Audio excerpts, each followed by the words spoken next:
विदर्भातील शेतकऱ्याला दिलासा, पावसाच्या रिमझिम सरी संततधार चालू झालेली आहे सकाळपासून. बघू शकता तुम्ही, आभाळही पूर्ण असं भरलेलं आहे, आभाळ आलेलं आहे, संततधार चालू आहे आणि पिकावर तेजी आलेली आहे, टवटवीत दिसायला लागलेली आहे.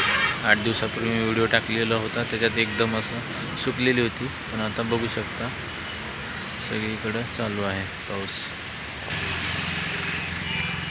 डोंगरही दिसत असेल तुम्हाला, बारीक बारीक पाऊस चालू आहे, संततधार चालू आहे. म्हणजे सकाळपासून विदर्भात आहे मी आता सध्या नागपूर जिल्ह्यामध्ये, आणि तिथलं हे वातावरण आहे, मस्त असं वातावरण आहे.